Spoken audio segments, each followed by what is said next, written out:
Kui mulle meeldib jalgpall ja kui ma suureks olen, siis ma tahan Manchester United's mängida. Ma tahan tegeleda sellega, mis mulle meeldib. Me tahame, et meil oleks ruumi jalkat mängida. Ma tahan Eesti eest tegusid teha. Ma tahan, et Tartu mängiks kõrgliigas medalitele. Ma tahan, et meie lastel oleks turvaline sporti teha. Ma tahan, et minu poeg ja tema meeskond saaksid nii heaks, kui on võimalik. Ma tahan, et Tartus oleksid samad võimalused, mis Tallinnas. Ma tahan, et kõigil oleks äge. Sinu abiga teeme need unistused päriselt teoks. Teeme korda vana staadioni, et Tartu lapsed ja noored saaksid aasta ringi tegeleda sellega, mida nad armastavad. Tartu jalgpallikool Tammeka alustas Eesti spordiajalo suurimat ühisrahastuskampaania. Igaüks meist saab osta siinselt staadionilt omaenda ruutmeetri ja seda 10 euroga. Seega, kui on huvi osta omale tükke staadionit, tehke ära.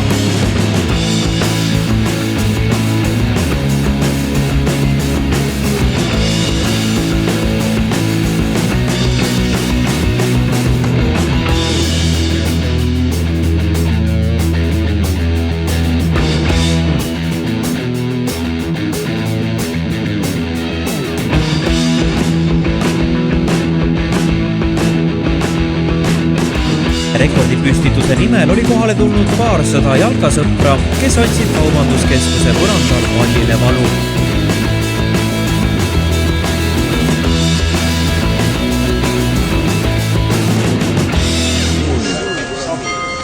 Mis see analüüs, kuidas seda alles oli?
Tartus avatakse meil minutitel Sepa jalgpallikeskus, mis rajati ühisrahastuskampaania toel, kus iga soovija sai endale soetada ruutmeetri jalgpallistaadionist.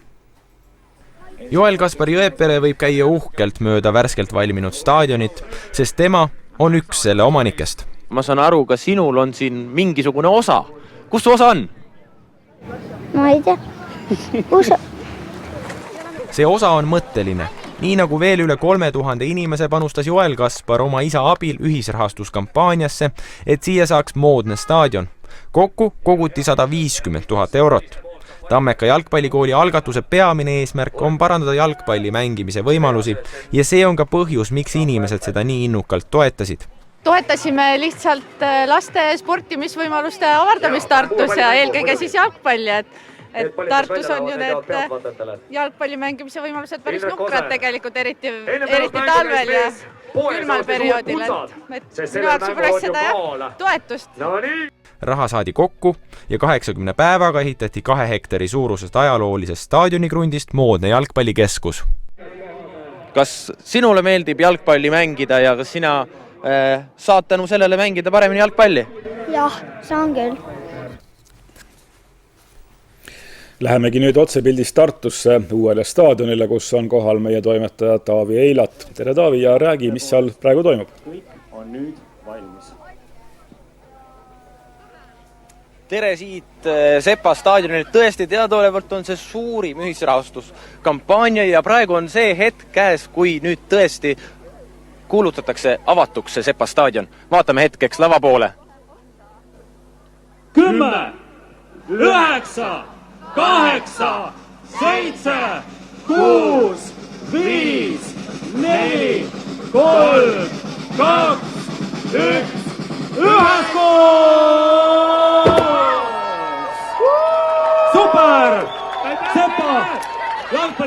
Sepa staadion on nüüd avatud, me oleme siin, meie ümber on palju fänne, siis siin hakkab ka mõne aja pärast hakkab vaatamine, siis ETV vaatamine, kus toimub ülekanne jalgpalli EM-i finaalilt. Minu juurde tuleb ka kohe Kaarel Kidron, kes on siin eestvedaja, kogu selle Sepa staadioni eestvedaja. No olete rahul tulemusega? Absoluutselt, ma arvan, et see pilt räägib iseenesest, et päike on lõpuks pilve tagant välja tulnud, ütleme ilmataat on lõpuks meie poole pööranud, et see taust on imeline, inimesed on koos, staadion on avatud, suurepärane. Mida inimesed said selle raha eest, kui nad nüüd investeerisid siia oma ruutmeetrisse? Nad said endale ainulaadse võimaluse ja uskumatu loo, mida rääkida oma lastele, mida rääkida oma lastelastele ja mis ma arvan, et on kõige tähtsam, nad saavad seda sama lugu tuua näiteks kõigile teistele, et üheskoos on võimalik midagi suurt korda saata. Suur aitäh ja täna saadame üheskoos veel ühe EM-i finaali korda, jah? Absoluutselt, aitäh teile! Ja head vaatamist kõigile! Eesti Televisiooni liitatakse siin kohe peale.